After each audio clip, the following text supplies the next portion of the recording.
Welcome, my friends, to this episode where we will take a look at the PMP exam and break it down to better understand the lay of the land. It starts off like this.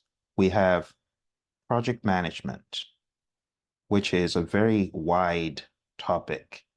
Project management can be broken down into two categories, largely, right? We have an agile approach to project management, and we have a predictive approach to project management. Okay, now, as you study for this exam, it is important that you master the concepts associated with agile and predictive. The reason for that is both of these will contribute to another flavor of project management known as hybrid. But in order to get good with hybrid, you need to understand agile and predictive fluidly. Let's jump into the world of agile first. Now, for agile, you need to understand this. When we say agile, you need to understand that agile is predominantly all about a mindset to the world around you. So think agile, think mindset first. This mindset will, at the end of the day, affect your behavior. So instead of just thinking agile, you will start being agile in your behavior. And ultimately, it will become a culture in your world. And that's why when I teach Agile to my students, I first of all begin with the Agile Manifesto at agilemanifesto.org. That's your starting point. You need to understand the 4 values and the 12 principles. The 4 values at a very high level focus you on human interaction as being super important first over processes and tools. Being focused on getting a working product as opposed to comprehensive documentation. We place more value on individuals and interactions. We place more value on working product. We place more value on customer collaboration over contract negotiation.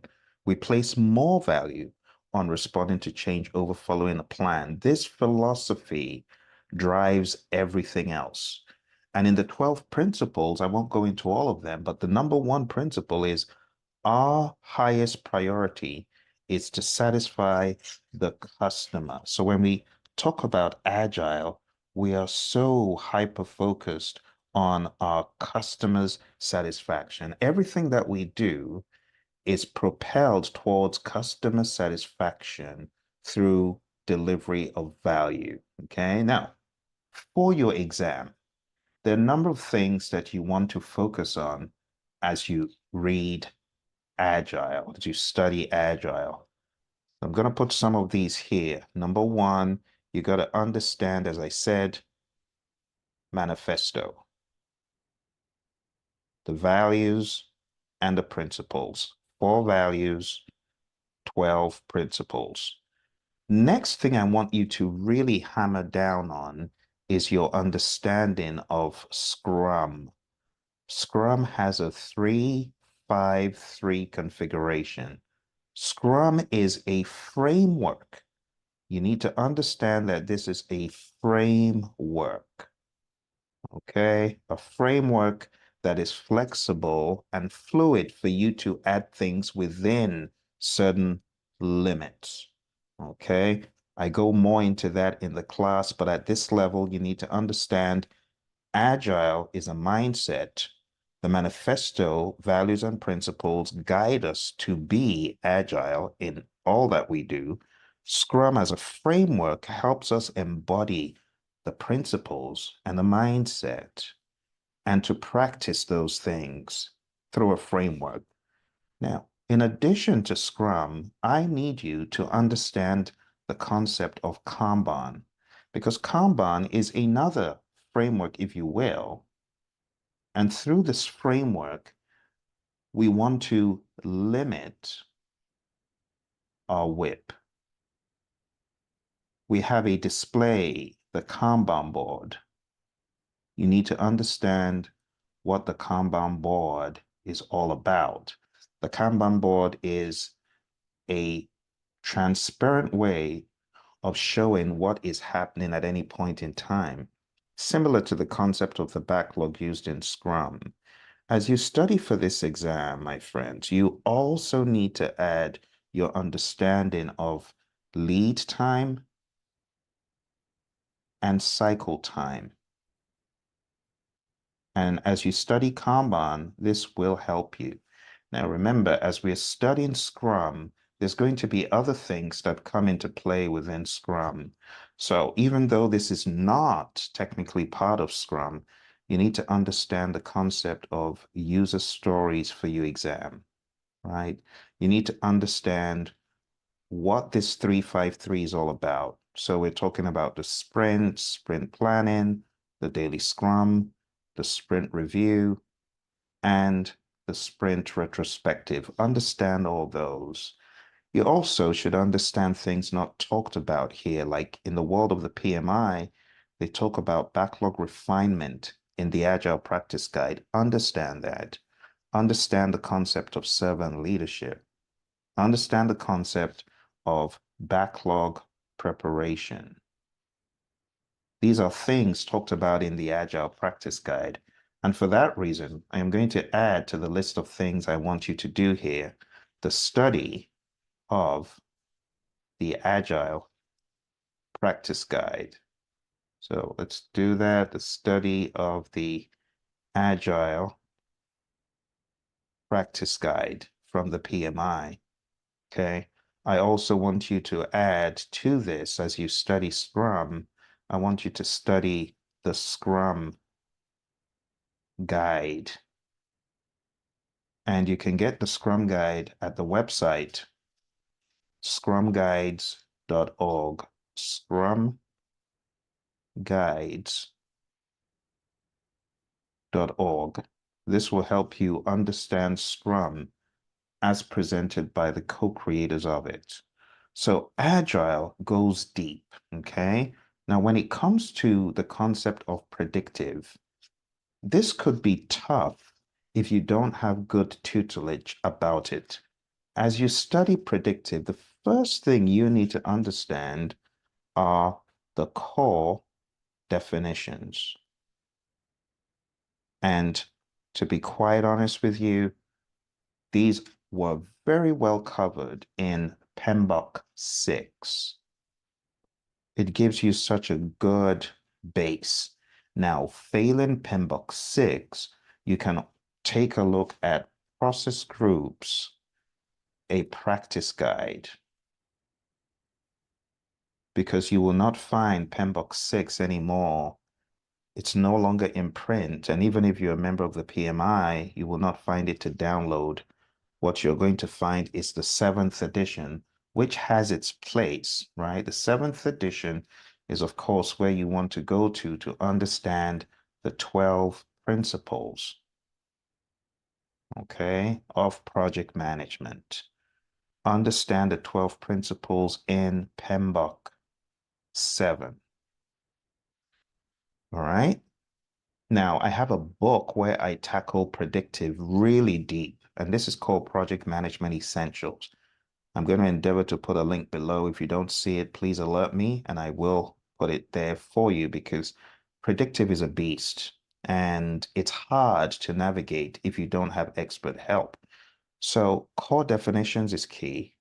Understanding the 12 principles at that high level comes next. After you've understood the concept of the definitions, project management is the application of knowledge, skills, tools, and techniques to project activities to obtain an outcome through the delivery of a product, service, or result known as a deliverable.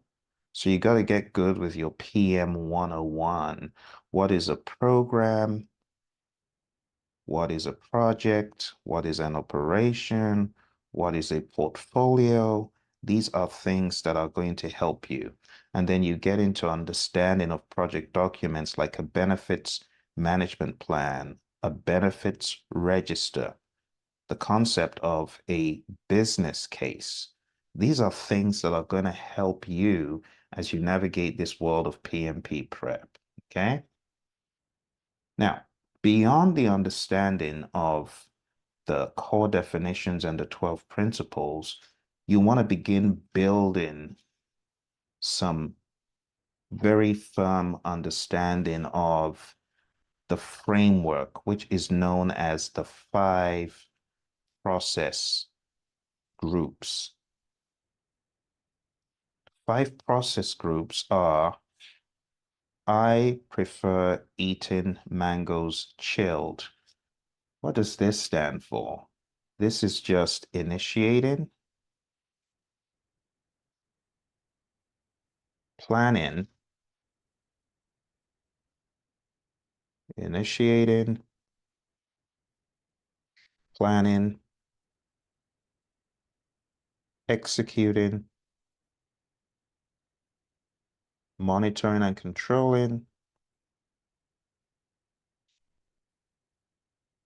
and lastly, closing.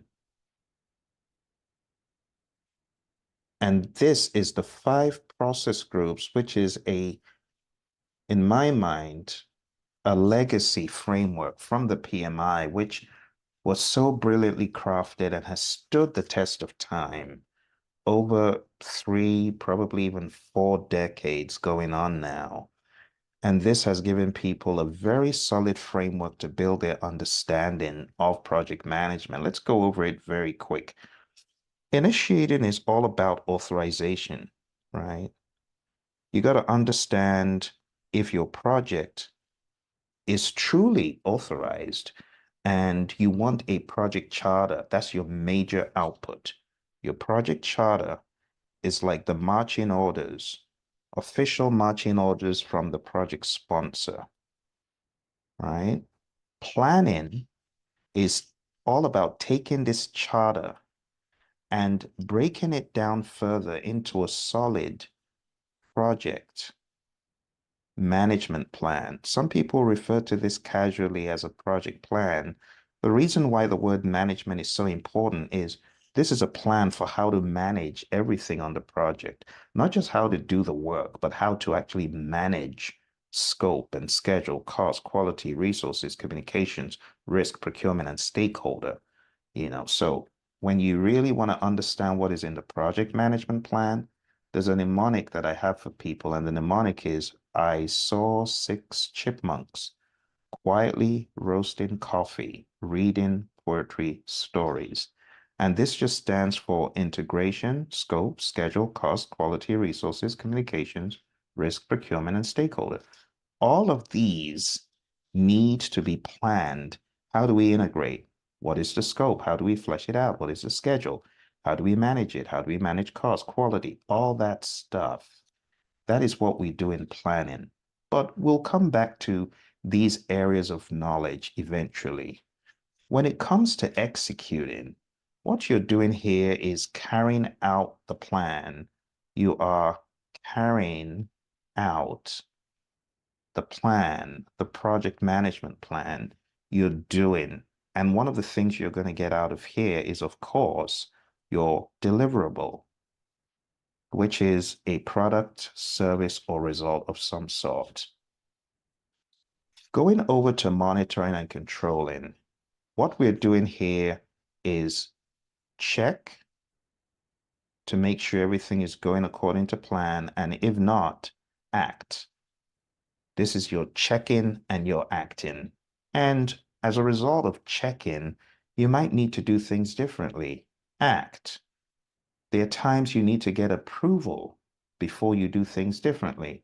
You call that the change request process. The change request process is very straightforward. If someone asks you for a change, right? They ask you for a change. If they ask you verbally, you have to put it into a formal change request. And then that formal change request needs to be reviewed. And depending on the project, it should first be reviewed by you, the PM. You want to analyze it. You want to do an impact analysis. And then that impact analysis could go to a change control board for their own review. And the change board is a group of people that are put together to effectively manage change on the project, especially significant projects that require big decisions, financial and otherwise. Ultimately, the change control board will approve or reject or put it on hold or into some pending status. But ultimately, a decision will be made whether it's approve or reject. So it's either going to be approve or it's going to be reject. If it's approved, then you do it. If it's rejected, then of course you don't do it. But there's one step that is important, and that is to document. In other words, you update the change log. You update the change log, and if it is approved, then you execute it, right? And these things, as you can see, are all happening within the confines of monitoring and controlling. So each one of these areas, my friends, what makes the PMP exam rather interesting is you could dig deeper into all of these areas. Last but not least, we have closing, which is closing out either a phase or closing out the project as a whole. Whatever the case, you're going to close the project or the phase. Okay. You could also generate a final report from the closing. Now, with that said, this aspect that we talked about in planning, I saw six chipmunks quietly roasting coffee, reading poetry stories. This is actually another way of breaking down the areas on the exam, if you will, or project management in general. Now, we don't call them groups, we call them areas. We call them knowledge areas. So this last piece that I want to go into here, we're going to call these knowledge areas. So let's have the knowledge areas over here. And these are again part of the PMI's legacy classic. This is classic. I mean, it's like you got a vehicle from the 60s and 50s and 40s. This is like vintage stuff. Now, I'm not saying knowledge areas are from the 50s. Yeah, they kind of grew from the 60s, 70s, 80s, and they got to where we are today. In fact, if you wanted to argue, you could say from the early 1900s, there's been the likes of Henry L. Gantt and uh, Frederick Taylor and people like that responsible for scope and schedule coming to what it is today, and many other names we won't go into. But the summary is this. In knowledge areas, you have this breakdown. Here's another mnemonic. I saw six Cubans quietly rolling cigars, really puffing smoke. It's a mnemonic for visual, okay? I'm not saying go get nicotine. That's not what I'm saying. I'm just giving you alternatives. So you could use a chipmunks or you could use the Cuban mnemonic. A lot of my students, for some reason, they love the Cuban mnemonic because it's quite visual. Okay, so we have integration. What is integration? Integration is the weaving together of all the elements of the project into one cohesive whole. In integration, there are 7 things talked about. You develop the project charter. You develop a project management plan. You direct and manage the project work. You manage project knowledge. You monitor and control the project work. And you close. But before you close, You perform integrated change control, close project or phase. You can see this gets quite involved. 1, 2, 3, 4, 5, 6, 7 things. Now, you need to know what you're doing in these 7 things. You can't jump into your exam with some nebulous idea of integration as weaving together and that suffices. No, you got to go deeper, okay? So my advice to you, get the essentials book, open it up, and one by one, take down every one of these processes. I'm going to put a link below so that you got a document that can help you make sense out of the seemingly difficult information, make sense out of what seems to be nonsense. But I guarantee you, this is not nonsense. This is stuff I've practiced in the real world. This is how a lot of Fortune 500s operate. The next area is scope. And scope is all about defining what needs to be done and managing just that. Now, if we break scope down, there are 6 things. You want to, first of all, plan scope management. You collect requirements. You define the scope. You create the WBS. Validate scope is where your customer approves whatever has been created, and you have control scope. You have 1, 2, 3, 4, 5, 6 things. Now let's pause for effect and zoom out. You see, it's like a map when you go to the mall and it says you are here. Do you see how deep this goes, my friends? This goes deep. And what I'm doing now, I tell you, you don't find a lot of videos that do this. So I want you to big this up by giving it a like. I want you to help me by subscribing to the channel. And I want you to share this with one of your friends that's pulling their hair out about this crazy exam. Because I'm giving you a method to the madness right now. Okay. So we've talked about integration and scope. Very quickly, let's go into all the other areas. Schedule. Schedule management is all about the timeline. And when we talk about the timeline, it means you are defining the timeline. You are charting the course. There's 6 things you need to do here. We plan, schedule management.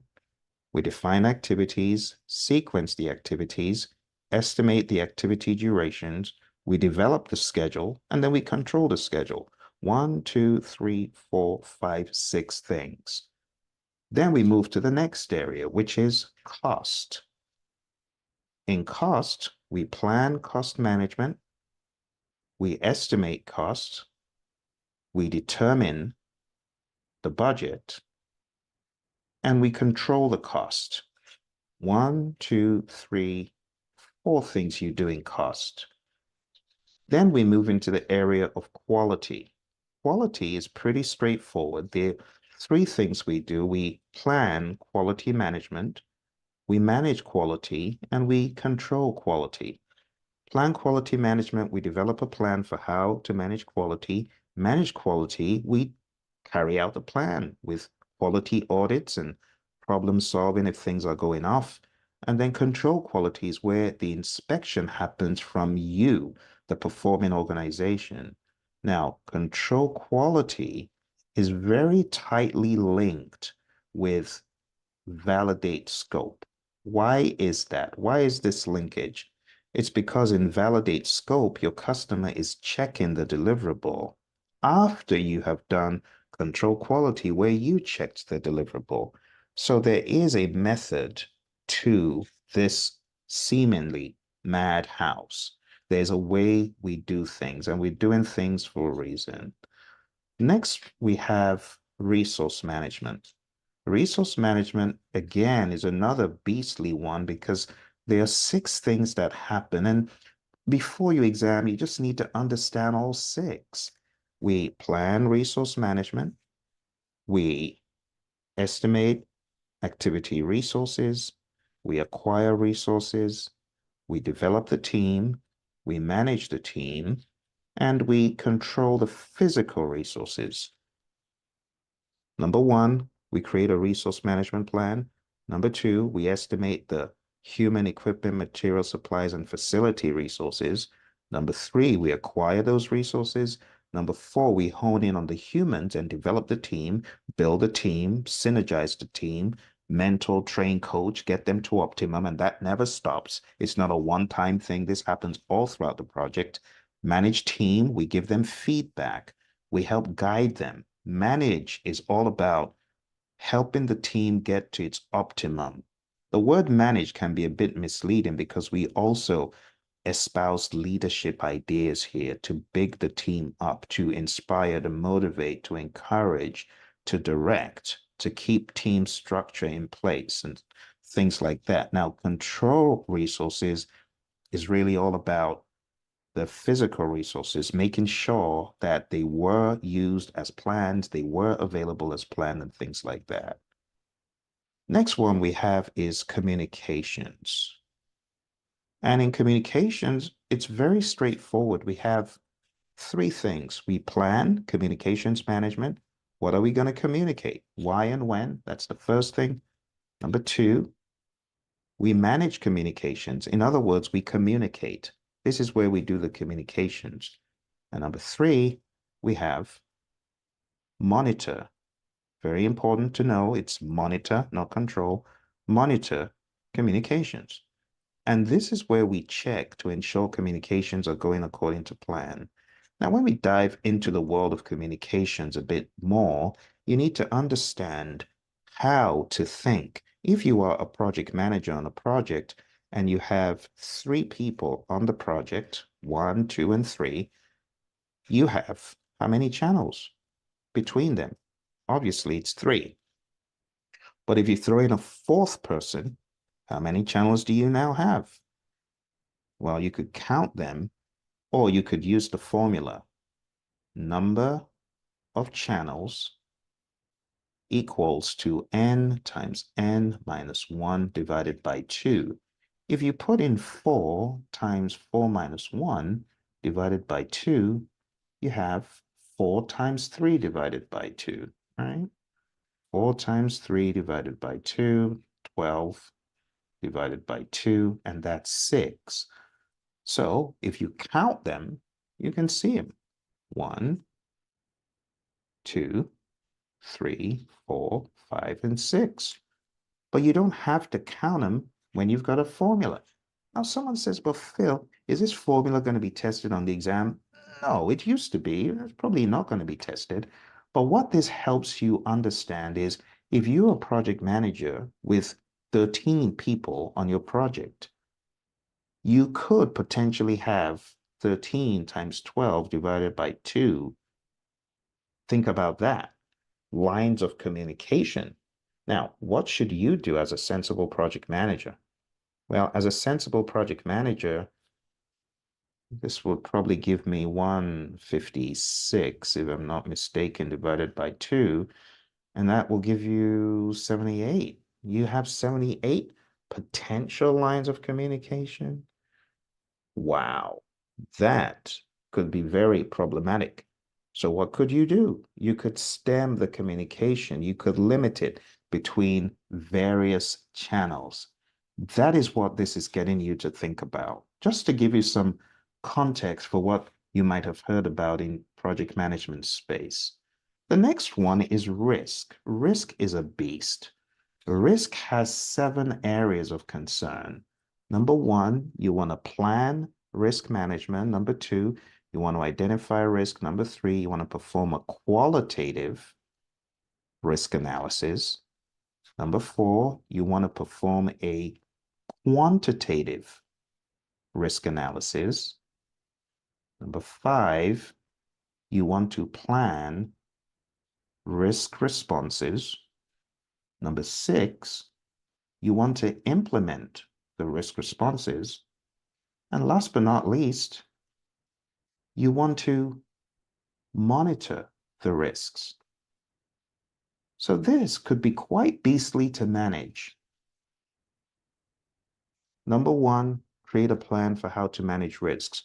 Number two, identify the risks. Put them in a risk register where you have the risk, you have the ID of the risk, you have things such as the risk score.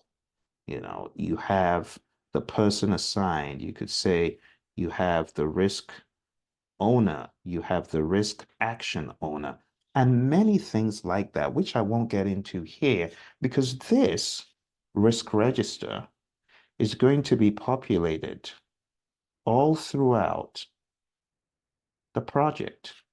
Okay, so in here, qualitative risk analysis, that's going to be our risk score. Quantitative risk analysis, we could also have the expected monetary value, which we get from there. And that could be something else, on and on. The risk response, you could also plan the risk response. Are we going to accept? Are we going to transfer? Are we going to escalate? Are we going to avoid? Are we going to mitigate? What are we going to do? If it's negative, all that stuff will also come into play. So this, my friend, is not a one-time thing. This happens all throughout the project. We're always thinking about risk. We should. Now, when it comes to quantitative risk analysis, be aware that quantitative is different from qualitative. Qualitative risk analysis is very similar to this, right? Qualitative risk analysis in the area of the risk score, we could have the probability rating and the impact rating. If the probability rating is a 5 and the impact rating is a 2, then the risk score, and this is qualitative. Remember, this is qualitative. The risk score is going to be the probability rating times the impact rating, and that will give you a 10. If you had another risk of a 3 and a 5, then the risk score would be a 15. This score is qualitative. It is not absolutely quantitative. It's on a scale. That's not quantitative. That's qualitative. Now, quantitative is different. In quantitative risk analysis, we're talking about absolute probability and impact. So if there's a risk with a probability of happening being 30%, and let's say the impact from expert judgment or from historical discovery is 50,000, then what we call the expected monetary value or risk magnitude, right, is going to be equal to probability times impact. But remember, this is in percentage times the dollars. So this is going to be in dollars, and this would be 15,000, right? That would be 15K. This would be your expected monetary value, or people would say exposure for that risk event, if you will. Now, this is a bit of a primitive way of looking at it, but for your exam, it's important you understand risk score is not quantitative. Expected monetary value is. That's a little bit deeper than what I would expect to find on the exam, but nonetheless, it is helpful to know it, okay? That's number 4. Number 5 is planning risk responses.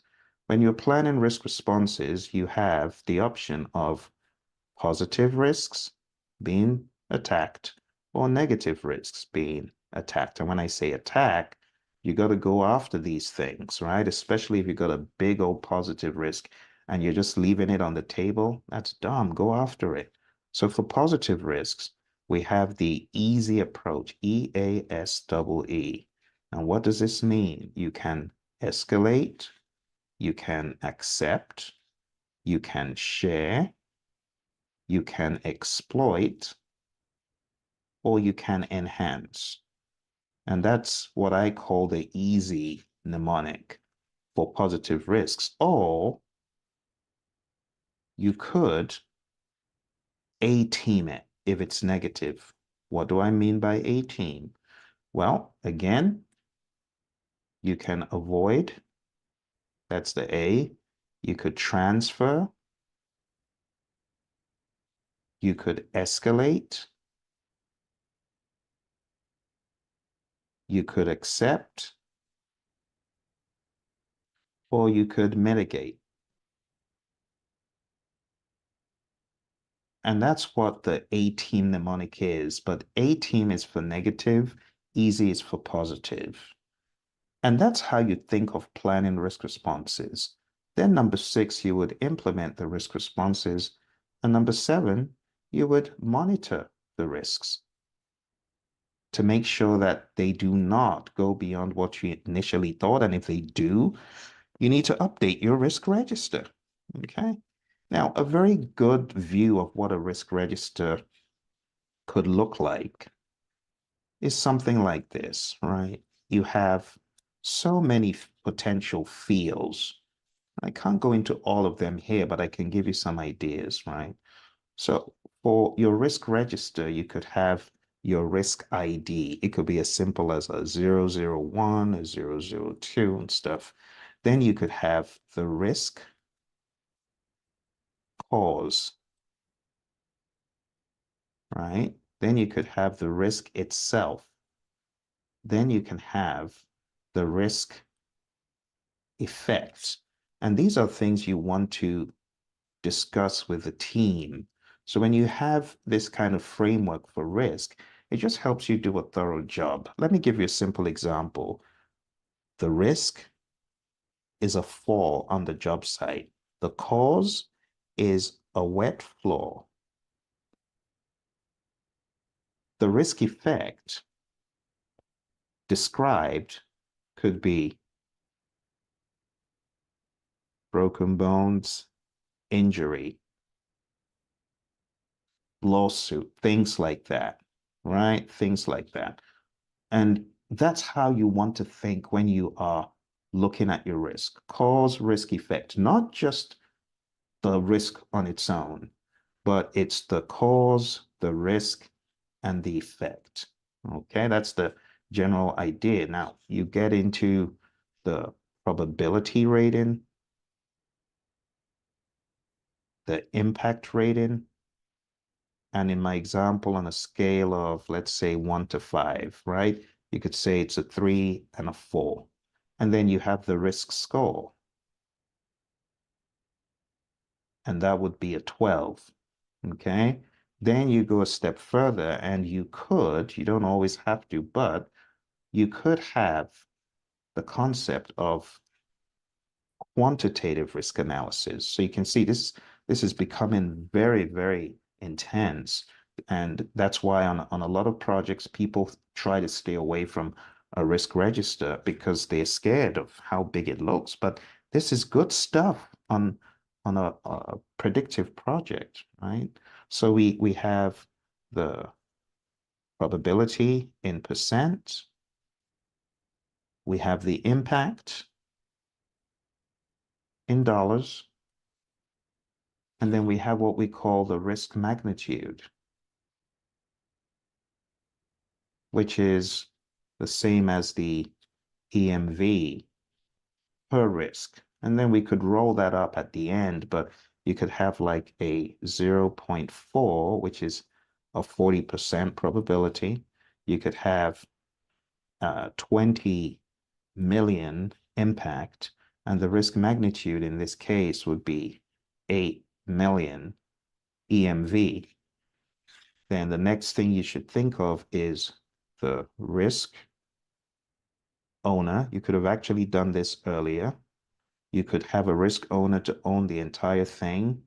You could have a risk action owner who carries out the legwork, depending on what you decide to do, right? So we could have a risk owner and a risk action owner. But in addition to this, you want to have your risk response. Your risk response is what we've already looked at. So you could have the response, okay? And risk response. And your risk response is going to be one of those things we looked at. It's going to be one of the avoid, transfer, mitigate, all that. So risk response.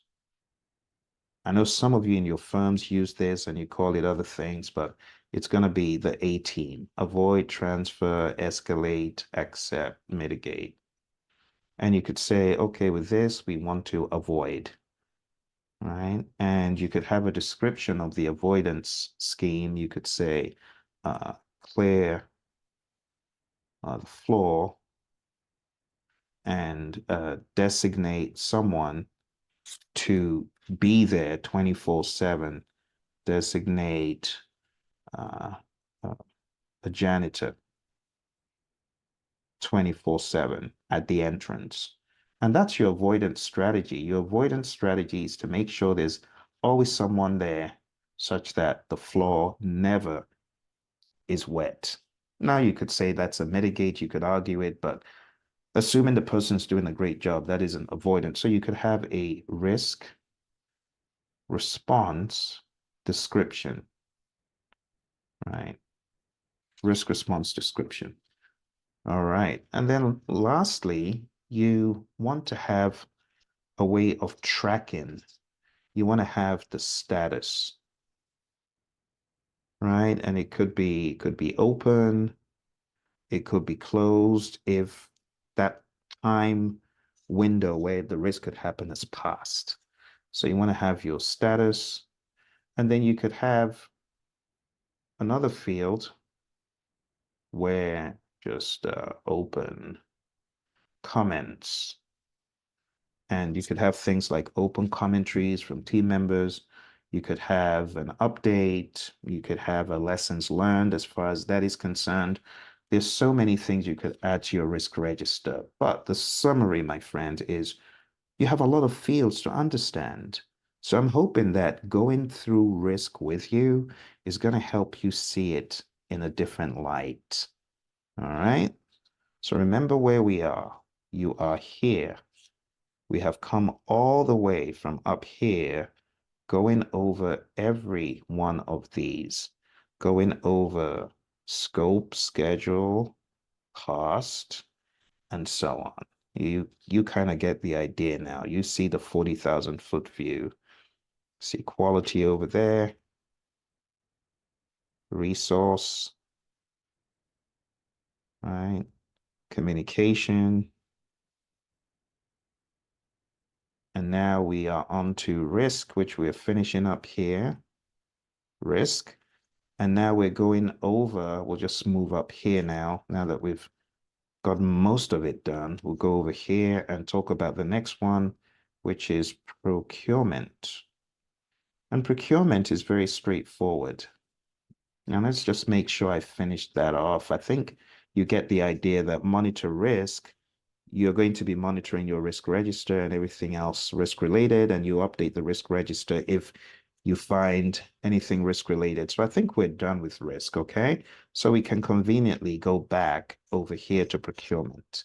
Three things: plan procurement management, conduct procurement, and control procurement. All right, so we have 1, 2, and 3. Now, plan procurement management is, of course, planning if you need to make or buy something for the project. If you need to buy, that's when you have the possibility of a procurement, and that's when you move into conduct procurement, which is getting the proposals back and assessing the proposals and selecting a seller, awarding the contract. And control procurement is where you are ensuring that whatever contract was signed is carried out. It's here we have things discussed like the fixed price, cost reimbursable, time and material contracts. This is where we talk about negotiation tactics. This is where we talk about alternative dispute resolution, ADR.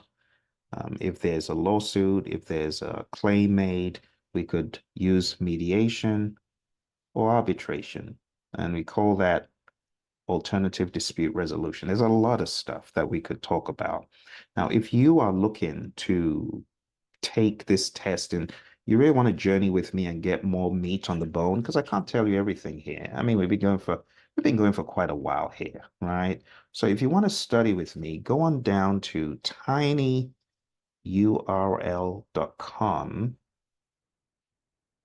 And this is for on demand. If you want to study on demand with me, okay?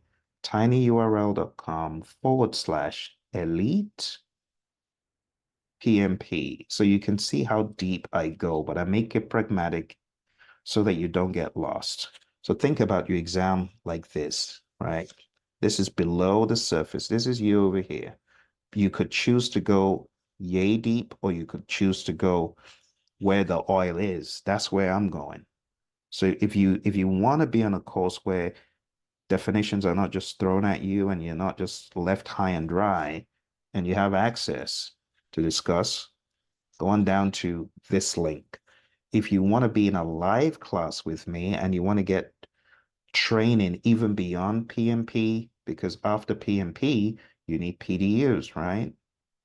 If you want that, go on down to hpmexam.com, because I have a program here that will help you get certified.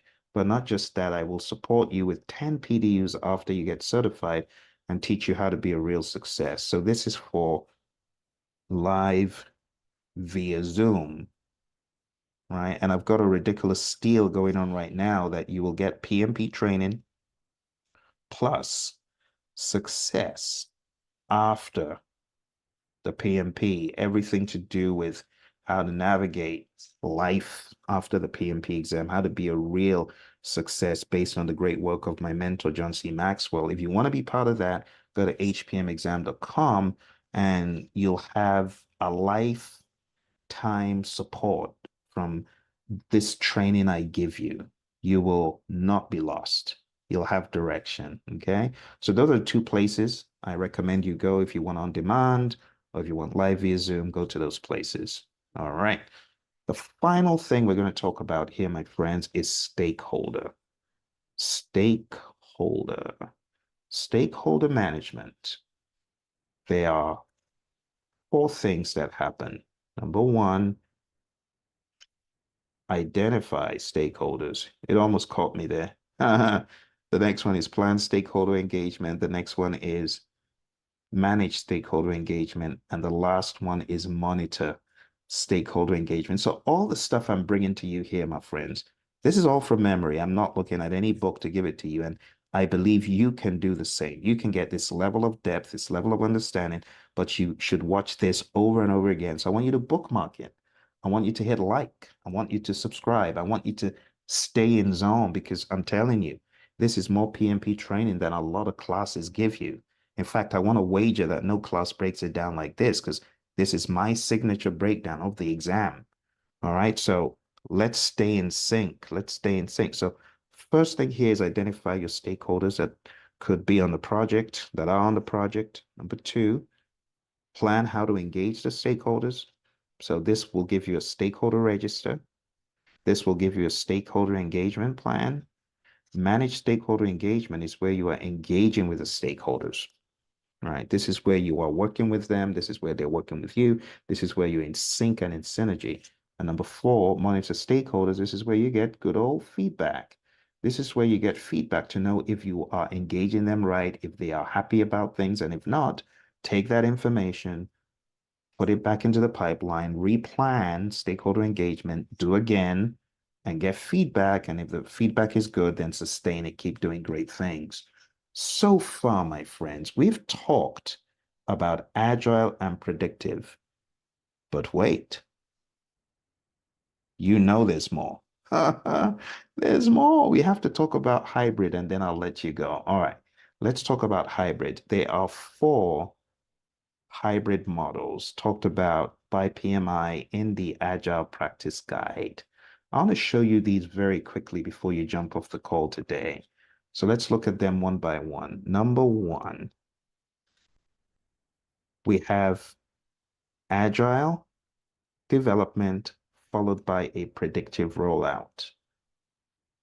And this could be used when you developed software using an Agile approach, but the rollout is predictive. This is talked about in Agile Practice Guide. Just look around pages 27 to 29 thereabouts, and you'll see what I'm talking about, right? So we have the Agile development followed by a predictive rollout. Okay, let's go back if I can. Let's go back. Thank you. Zeet board. This is a very interesting tool. The second one is what I call an agile predictive sub. like a sandwich, right? You have agile and predictive, agile and predictive simultaneously for various parts of the project. Or it might even be one part of the project that is subdivided into agile and predictive. Okay.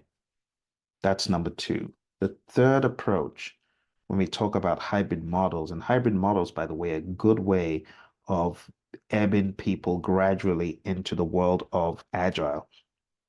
Number three is having a largely agile approach with pockets of predictive, a little smattering of predictive approaches. And it could be anything such as, okay, we're using a largely Scrum approach, but we are building in a concept of a WBS. So we're building in a concept of the schedule because it works with a specific project or it works for certain stakeholders. You see, there are no rules when it comes to combining these approaches.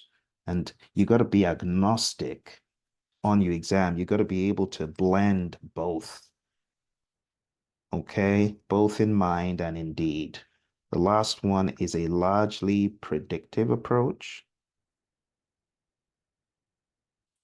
and a smattering of some agile. So, for example, imagine you're doing an approach that is largely based on the 5 process groups, but you throw in a little bit of some daily stand up. Well, that's going towards agile, or you throw in a concept of using some little bits of a phase could be done in iterations, whereas the rest is done using a predictive approach. So that's what we're talking about. Okay. And those are your 4 approaches to hybridization. With this understanding, my friends, you are almost done with everything you need to know for your PMP exam at this high level. But let's tweak this to talk specifically about PMP project management. To get a good idea of PMP project management, you need to understand the 3 exam domains. And the 3 exam domains are people, process, and business. Okay. Now, you saw how deep I went in all these areas, my friends. People at a high level is all about humans on the project, how they interact, how they synergize, how they overcome the concept of conflict. Conflict is big, leadership is big, management of the team structure is big, coordination and facilitation, things like that, emotional intelligence. You need to get good with those. For process, a lot of the process stuff is covered in Scrum, Kanban, and the process groups and knowledge areas. So process is 50% of your exam, and a lot of it is about the process groups, the knowledge areas, the frameworks, anything framework related, right? The tools of project management. You could call them methods, you could call them models, you could talk about the artifacts, whatever you want to call them. Some people will call them inputs and outputs, and that's okay. But the exam is not hyper focused on the names they call it. It's really, why am I using a business case? How does it differ from a benefits register? Why am I using a work performance report as I am taking a look at my change requests? What would that help me do? Would it help me if I took a look at a work performance report as I'm making a decision on change requests? How? How do I solve problems? How do I work with a team to find resource related solutions or quality-related solutions. All of this stuff they're going to ask you, and that's why the people piece, which is 14 tasks, the process piece, which is 17 tasks, and the business piece, which is all about applying business thinking to project management, which is 4 tasks. This stuff cannot be talked about in a few minutes. For these domains, you need to go deeper. And that's why in the very beginning, I said, if you want to study more with me, go on down to tinyurl.com/elite PMP, or if you want to be live, go on down to hpmexam.com. But I have another solution for you, you see. If you really want to go deep on the people, process, and business, I have a free solution for you. And this free solution, you can get it going down to the website. Just go on down to pmp.pmradio.org. If you go to pmp.pmradio.org, you can study with me for free for an additional 30 plus hours. That's right. I have over 30 hours of free videos over here. But all I ask from you is that you big up this video so that other people are aware of this treasure trove of free content. I call this 40 days to PMP exam success. In other words, I'm putting it to you that you can get certified in 40 days. If you follow step by step, if you have material that can help you, such as books and content, this is what I want you to do. Now, you might say, okay, Phil, but I don't have a study guide that can help me. Is it just videos I'm going to use? Now, while these videos are awesome, it would be really cool if you got the 40-day system in the book called PMP Exam Immersion. It's called PMP Exam Immersion, and it will immerse you into the world of the PMP. And this is also available if you wanted it. And I'm going to show you the link. And if you go on down to this link, immersion.pmradio.org, you can get this book called PMP Exam Immersion. This book comes with a workbook and other information that will help you go through the PMP exam content step by step by step over 40 days. And all you need to do is combine that with the other content that I showed you.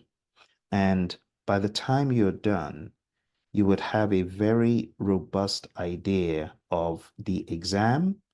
You will have clarity. You will not feel like you're running all over the place. Because right now, I know a lot of folks feel that way. You feel, what am I doing? Where am I going? I have no clarity. But as I've shown you here, my friends, clarity on the exam is possible. It is possible. And when you come on the program, either in the book or in the classes, you will have more finesse, more class to your act as a project manager. So I hope you found this to be helpful. Hit the like button, subscribe so that we're in touch. Okay, and if you have any questions, please put them in the comments below. I wish you all the very best. You take care and bye for now.